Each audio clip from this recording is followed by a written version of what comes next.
That'll do it. When Grandview Girls Basketball lost to Mullen in the second round last year, Knocking off the team that knows no defeat. Grandview was coming off back-to-back state championships. This team never left it out of their rearview mirror. And I think we kind of missed them, and we thought we were just so focused on the next game, and we weren't focused on what was in front of us. So, yeah, that was good motivation for this year for everyone, though. So. It was devastating, to say the least. I don't know, we worked so hard during the season just for it to end like that, and it really hurt us, but it was necessary for us to grow.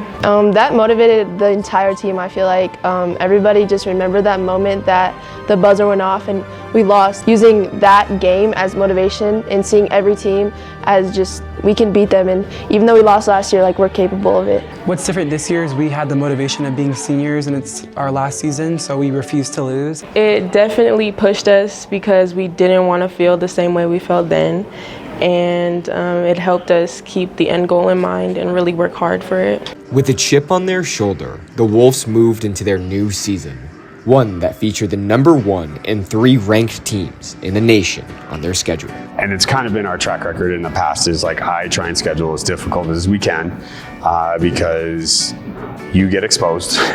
And if you don't, I operate under the idea that if I don't know what's broken, I can't fix it. We just learned not to give up. No matter how much you're down by, you can always get back up. And yeah, we really learned resilience, and we learned a lot about each other too. We learned how to really play with each other well. I learned that we're capable. When we work hard out there and we're positive, we are capable of winning any game we want.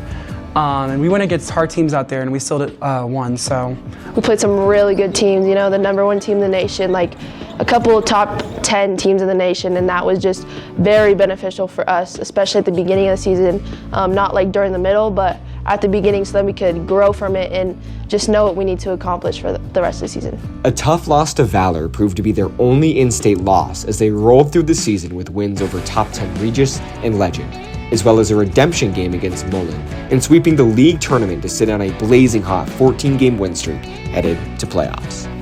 The Wolves dismantled Horizon and Rocky Mountain in the first 2 rounds of the playoffs to get back to the Coliseum in grade 8 after missing it the previous season. You would have thought we lost that game. If you were in the locker room afterwards, you would have thought we lost. So as a coach, part of me was like, all right, cool. Like, they're not happy with where we are. We also knew that, like, we were going to.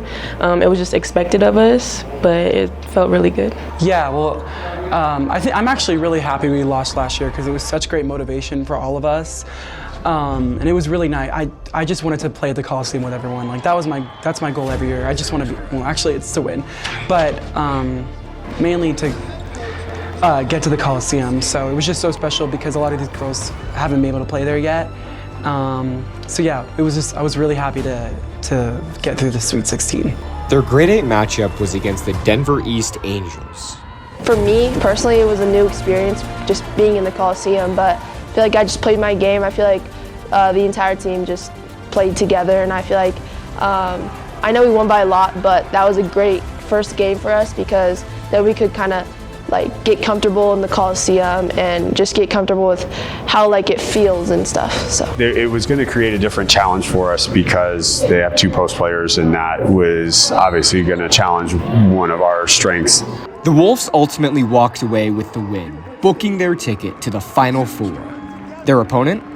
The Pine Creek Eagles, who just upset the number 4 team in the state, Cherry Creek, who are looking to keep it close. Honestly, I did not expect it to be as close as it was. And I thought we played really off the first half. I think it was just jitters and maybe a little bit of looking past that game. Grandview found themselves in a familiar spot, overlooking the team in front of them, a mindset that ended their season last year. But with one last chance to dance, the Wolves pushed on. I feel like the Denver East game really helped us like kind of feel comfortable, and we know like we did not play our best game against Pine Creek. It helped a lot. We don't let the outside noise get to us. We don't let the different gym get to us. We've became accustomed to it. So I think that because of that, we were able to stay more composed and a little calm. Deija Roberson was incredible. Like, we don't win that game without Deija playing the way that she played. And to her credit, like when the chips were really down late, like she played great. I mean, you know what you're going to get from Sienna. Sienna's always going to do what she does. And so for her to compliment her in that way was great. Perryman off the mark. And the Grandview Thunderwolves are headed back to the state championship game. After learning from their mistakes from last year, the Wolves' ticket was punched.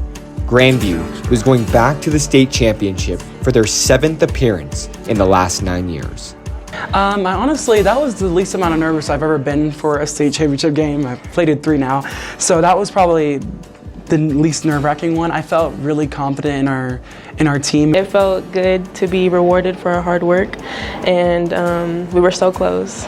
Everyone was playing their best when we needed them to, so I knew that we were going to come in prepared. I was missing school and I was just thinking about that, but then also just trying to get my head right just for the game and the state championship game to make sure that everybody had their mind right, especially in the locker room before we were all talking about it, just how like surreal it is to be in that position.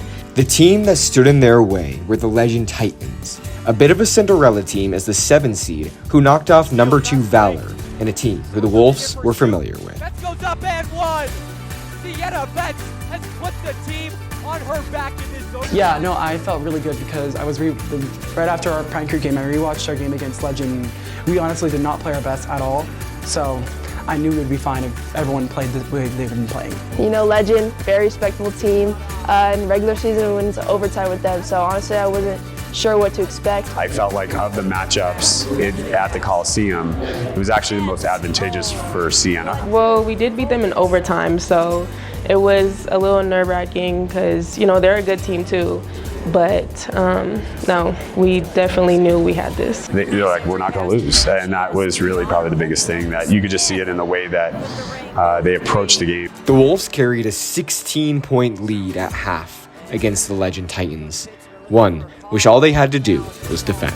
At halftime, Coach Josh just told us defense is going to win us this game. We talk a lot about, one possession at a time, maximizing this possession, offense, defense, and then the results will take care of themselves. I do feel like they were very focused that, okay, look, keep playing. We're in a good place. Let's just keep playing, take away the 3-point line, rebound. Like, those were the things that we harped on, for a day or plus. And so they really, I think we're staying focused on what we needed to do to be successful. 4 years in this program, 3 state championships, the number 2 prospect in the nation, and 1 last moment on the court. Sienna Betts and head coach Josh Ulitzky embraced for that last moment, as Grandview was moments away from glory. It was just kind of my last time to do that with him, and he's just such a great coach and a great person, and he's been so important in my development as a person and a player. So I was just so happy that we both were able to do that together, and we've been through so much. So I was really, really happy to have that last moment with him. I was just really happy for her. She's, I think, demonstrating what an elite player she was. And she's had an incredible career here. And so I was grateful to have the opportunity to coach her and have a front row seat to it. As the final whistle blew, Grandview established their dynasty. Our Grandview Wolves, they are crowned the 6A state title champions, winning their 3rd state championship in 4 years and 5th in the last 9. I had to let it sink in, and I was just like, I'm a state champion. Everybody here is a state champion. Like, it's just a surreal moment for us. I was just so happy. I mean, I could tell out the gate of that game we were going to win. We just were so locked in, and there was just no way they were going to come back. It feels amazing. I'm always going to remember the moment that we won. I'm always going to remember running on the court and just celebrating with my team.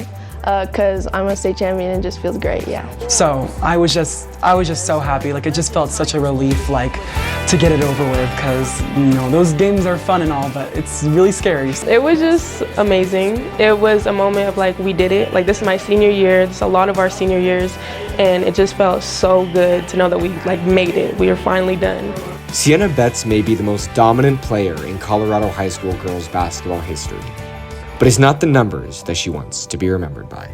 just for winning. You know, those accomplishments, they don't mean as much to me. I just want to win. Like, nothing feels better than winning. For Grandview's All-State second teamer, Ava Chang, as just a sophomore, this is just the beginning of her career. Honestly, I was just thinking about how much this is gonna mean to me, because for like the rest of my high school career, I can think about this, and I can, you know, this can also motivate me for the next seasons, because we're losing a bunch of seniors, but I feel like the state championship can motivate me to that I've been in this position before and I can accomplish it again with my team. For the young guard, this was also the passing of the torch. You know, Sienna, I feel like she's a big leader for our team this year, and I think just looking at her and her like path to be a leader and help lead a team to a state championship, I feel like that definitely helped me out in the long run, because she's just able to show every practice. You know, I saw her every day after school because of practice, and you know, I'd offer to get in workouts with her and stuff. And so I just feel like her teaching me and kind of like passing down the torch of just the leadership is a big piece, yeah. Grandview is a school of champions once again. This is Tiernan Rifen, Avalon McDaniel, Braden Gold, and Jake Chow reporting for GVTV. They definitely took on the challenges, and the kind of overriding theme I had with this group was, you know, they just found a way. They all year we found a way.